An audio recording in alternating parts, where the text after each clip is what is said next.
Hey guys, what's up? Bisectatron here from Clash of Clans Manual. Next war recap video coming to you guys, and pretty defensive war to be honest.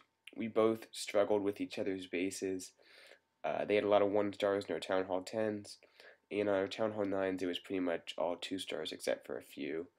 And then we actually struggled a bit on their Town Hall 10s, which is pretty unusual. We did get more 2 stars, but still had a couple 1 stars at the top. And also struggled on the Town Hall 9s, only a few 3 stars at the bottom, but 99%, 82, pretty close on most of these. Anyway, gonna look at a few attacks today, and this one I think is a good lesson. It was a nice attack, but take a look at the jump spells he drops right here. So, I always say err on the side of your troops with the jump spells, because the golems on the left-hand side can't even use those jump spells right there. They're just going to stand and beat on those walls. There's no need for the jump spell to extend all the way into that compartment. As long as it's touching the wall on the back end, they can jump over the wall. But on the front end, it needs to go past the wall and come out towards them, so their whole center of their body, I guess, can get within the jump spell. And as you can see, it barely extends over the wall, which isn't good enough.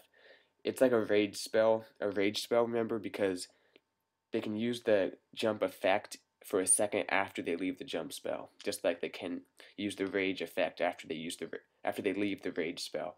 So make sure to drop that a little bit closer to your troops. Don't worry as much on the back end how far it extends, because you can definitely get troops over both of those walls that are 3 tiles apart.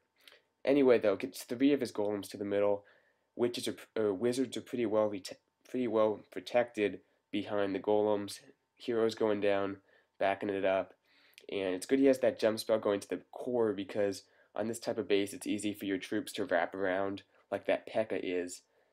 So it's good he had that jump spell because it let his king into the middle, which will tank and help take out that Inferno tower.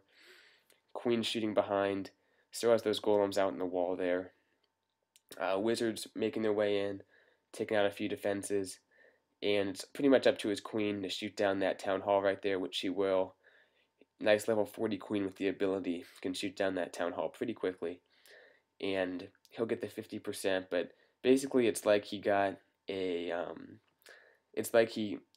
2 star using 3 golems and a P.E.K.K.A, because he basically wasted 60 troop space with those 2 golems out there. So make sure that you err on the side of your troops. That's the lesson learned. But still an awesome attack to get the 2 star despite that. So nice job, Simply Unique. Alrighty.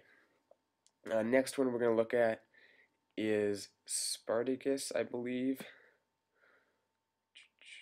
Taking a look at this one, yeah, against 37. He had a 6-star war, which is nice.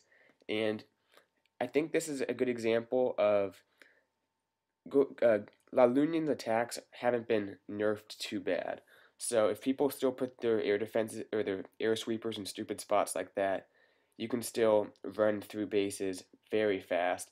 Even if the air sweepers are in the middle, if you find the right base, you can just destroy it with 5 lava hounds and 20 balloons, just spamming throughout the base.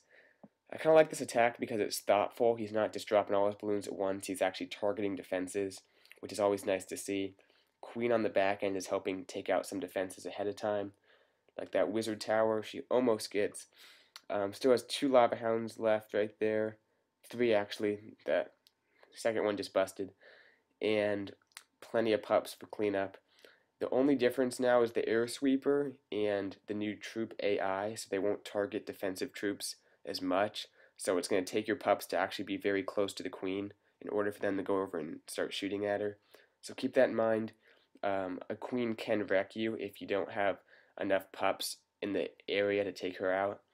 But if you can make the queen not an issue, and the air sweeper isn't too high level and isn't in a very bad spot for you, you can take out bases almost like you could before the update. So we'll fast forward. Nice attack by Spartacus. He used the strategy both times and got 6 stars. This is still very effective, especially on the lower end of the Town Hall 9 spectrum.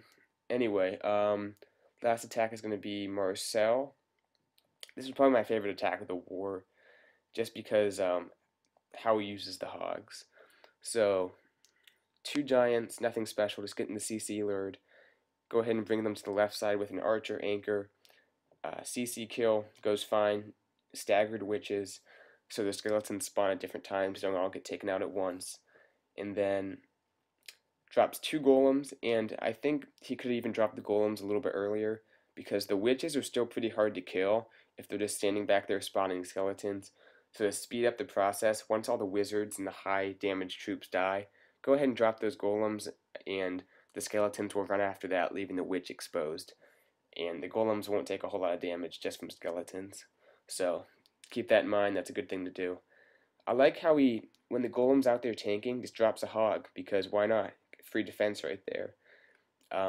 That's something people need to do more, is just, if you're dropping a golem to go in there and take out the queen, go ahead and drop a hog on some of these outside defenses that are shooting, because virtually nothing will be touching the hog if you do it right, and you just can get a few free defenses. So I like how he identified that.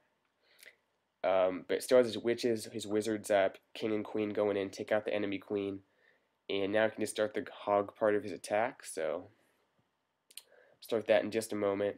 Triggers a bomb right there, which is nice. And then he's just going to do a somewhat of a surgical hog.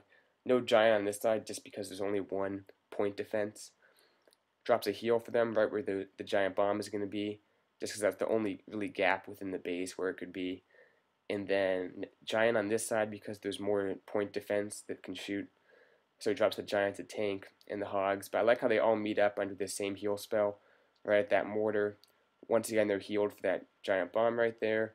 And then things work out pretty well for him because he has 1 final heal for that last giant bomb. Probably didn't need it just because all the hogs were in different places. But ends up with about 12 healed full health hogs, which is awesome for cleanup. Still has an extra hog, he drops a wizard.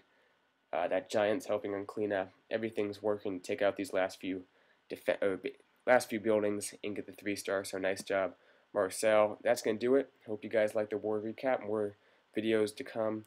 I'll see you guys later. Bisectatron out.